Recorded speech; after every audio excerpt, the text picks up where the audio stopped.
धरती से चांद की दूरी लगभग 3,84,400 किलोमीटर है। पृथ्वी से चांद तक पहुंचने में सबसे कम समय 4 दिन अमेरिका को लगा है। वहीं अगर हम चंद्रयान के रास्ते से चांद पर जाते हैं तो लगभग 40 दिन का समय लगेगा। अगर ये मानकर चले कि हम अमेरिकी स्पेसक्राफ्ट में बैठकर चांद पर जा रहे हैं तो हमें वहां पहुंचने में 4 दिन का समय लगेगा।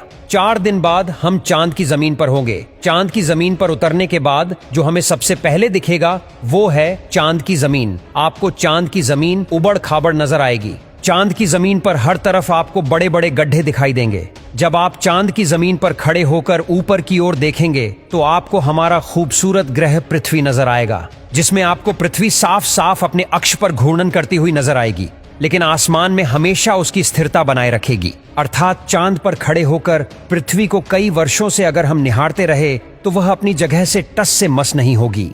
चांद का गुरुत्वाकर्षण पृथ्वी के मुकाबले 6 गुना कम है, यानी चांद की जमीन पर जाने के बाद हमारा वजन 6 गुना कम हो जाएगा। यदि पृथ्वी पर आपका वजन 60 किलो है तो चांद की सरफेस पर आपका वजन केवल 10 किलो ही रह जाएगा। यानी चांद की जमीन पर उतरने के बाद आप अपने आप को काफी हल्का महसूस कर रहे होंगे। आप इधर उधर आसानी से उछल पाएंगे।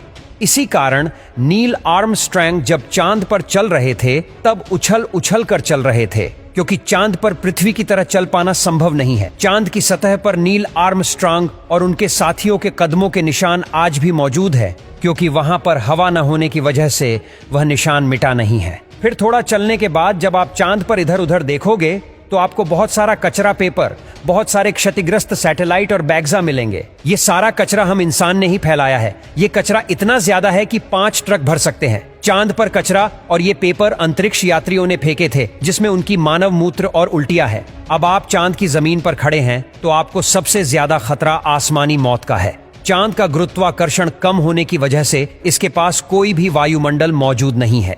वायुमंडल की नामौजूदगी के कारण वहां पर रहने वालों के लिए उल्का पिंड से मरने का खतरा लगातार बना रहता है। यानी आप चांद पर खड़े हैं और पता नहीं कब एक बड़ा पत्थर आसमान से गिरकर आएगा और आपकी मौत वहीं पर हो जाएगी। यही वजह है कि पृथ्वी से देखने पर जो चांद पर काले धब्बे दिखाई देते हैं, असल में वे धब्बे नहीं, गड्ढे हैं, जहां पर सूर्य की रोशनी नहीं पहुंच पाने की वजह से वो धब्बे नजर आते हैं। सूर्य के बाद आसमान में सबसे ज्यादा चमकने वाली अगर कोई चीज है तो वो है चंद्रमा। जब हम पृथ्वी से आसमान की तरफ देखते हैं तो हमें नीला दिखाई देता है, लेकिन जब चांद से आसमान की तरफ देखेंगे तो हमें नीला नहीं बल्कि काला दिखाई देगा। यानी आप जब भी ऊपर आसमान की तरफ देखेंगे तो आपको लगेगा कि आप काले आसमान की दुनिया में आ गए हैं। अब चांद पर खड़े होकर आप बहुत बोरिंग फील कर रहे हैं और हम मजाक नहीं कर रहे।